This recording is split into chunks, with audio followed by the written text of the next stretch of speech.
Abrego Garcia has landed in the United States to face justice. On May 21st, a grand jury in the Middle District of Tennessee returned a sealed indictment charging Abrego Garcia with alien smuggling and conspiracy to commit alien smuggling in violation of Title 8 U.S.C. 1324. We want to thank President Bukele for agreeing to return Abrego Garcia to the United States. Our government presented El Salvador with an arrest warrant, and they agreed to return him to our country. We're grateful to President Bukele for agreeing to return him to our country to face these very serious charges. This is what American justice looks like. Upon completion of his sentence, we anticipate he will be returned to his home country of El Salvador. The grand jury found that over the past 9 years, Abrego Garcia has played a significant role in an alien smuggling ring. They found this was his full-time job, not a contractor. He was a smuggler of humans and children and women. He made over 100 trips, the grand jury found, smuggling people throughout our country, MS-13 members, violent gang terrorist organization members throughout our country.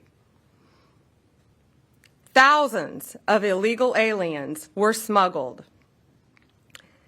This is especially disturbing because Abrego Garcia is also alleged with transporting minor children.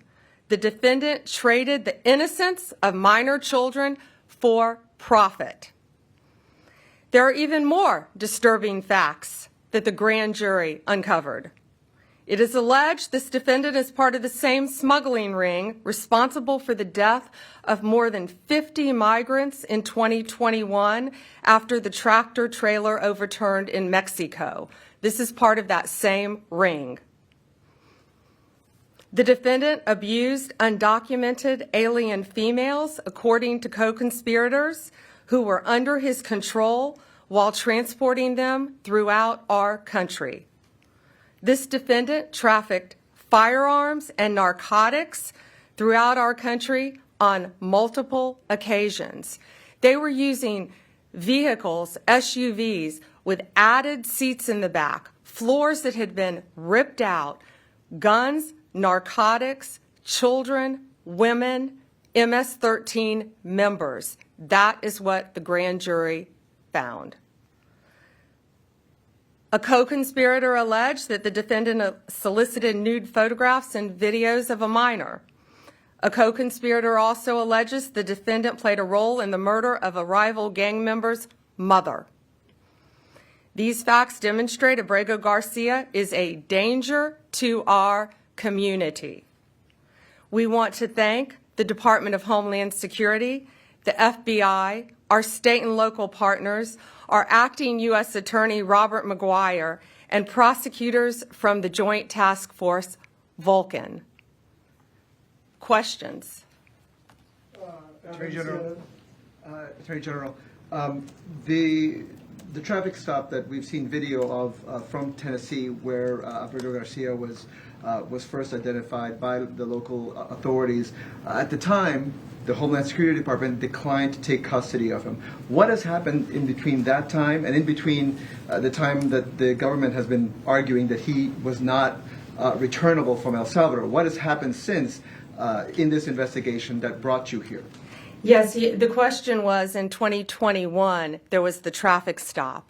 And what has changed since then? What has changed is Donald Trump is now president of the United States and our borders are again secure.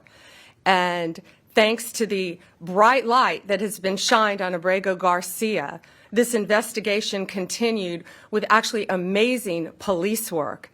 And we were able to track this case and stop this international smuggling ring from continuing. But these were recently found facts, right? Yes, okay. Recently found facts.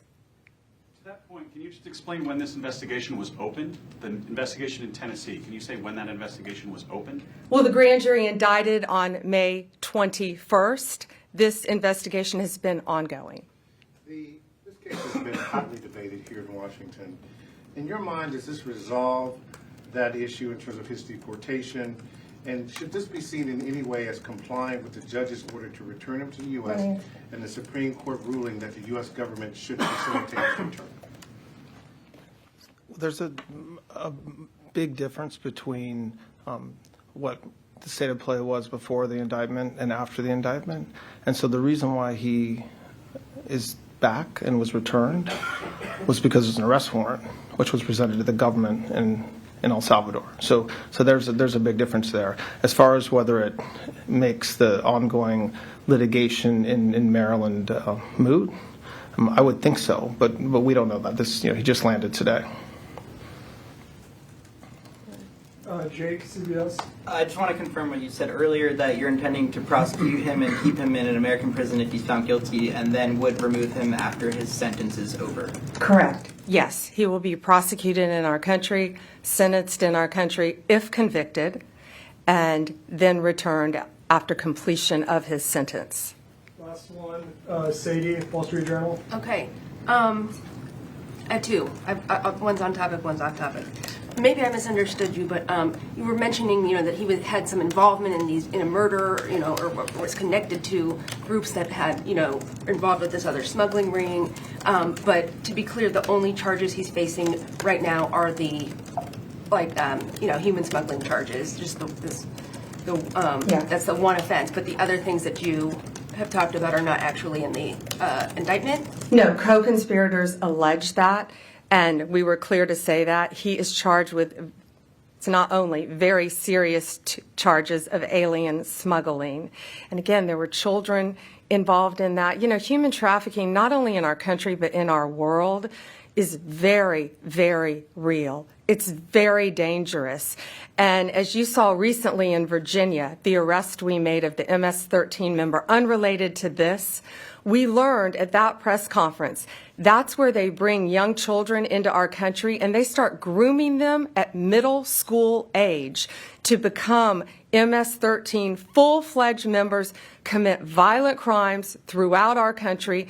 It is highly organized. It is very dangerous. And they are living throughout our country, but no more, because they are being arrested, they are being prosecuted, and being convicted and deported when appropriate. That's all for today. Thank you. Appreciate it.